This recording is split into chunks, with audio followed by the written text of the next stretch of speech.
So basically what I want to do is I want to store the data in a normal buffer, and then I want to have an index buffer, which is where the actual hash values go. So basically your hash function will return the index into the index buffer and take in the key, which is mapped to your value. So that's where you get your key value pairs. So my structure ended up looking something like this. I had my data buffer pointing to all my data, my key buffer storing the keys which I'm matching to, the index buffer storing the index of my data, and the free buffer storing free indices for later use. I decided to allocate each buffer individually because if I made it one contiguous block of memory, I would have to realign the buffers every time I extend the table. I set the entire index buffer to an invalid index so that when I'm iterating it, I can quickly tell whether or not an item is there or not. As far as insertion goes, the first thing I did was get the hash of the key which I'm inserting.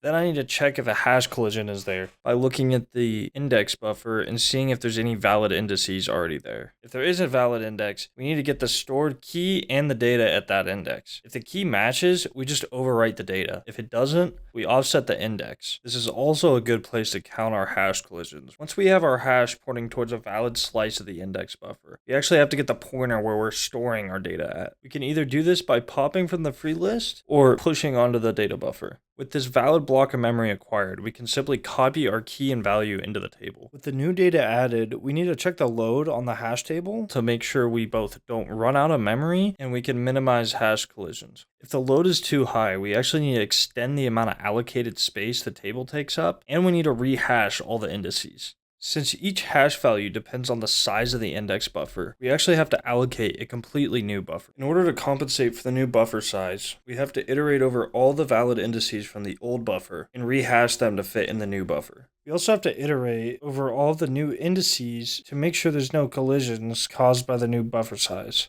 Once we've rehashed all the values into the new index buffer, we simply swap it with the old one and we're ready to go. Now that we can add stuff to the table, removing stuff is very simple. We simply hash the key we want to remove, get the pointer to the block of memory which the physical key is actually stored, and make sure that the storage key actually matches the key we're trying to remove. If it doesn't, we do the simple open addressing scheme that we've applied earlier. When it matches, we just simply push the index of the key onto the free list. This makes removal cheaper than almost every other operation. Getting values is almost just as easy as removing them. We do the same comparison with the key, apply the same open addressing scheme, but instead of pushing to the index buffer, we do this pointer witchcraft where we set the output pointer to the pointer of the address stored in the table. Now that I can allocate a hash table, set a custom hash function, reserve the amount of allocated space, insert new values, get existing values, and remove old values, I have all the tools I need to use this in future projects.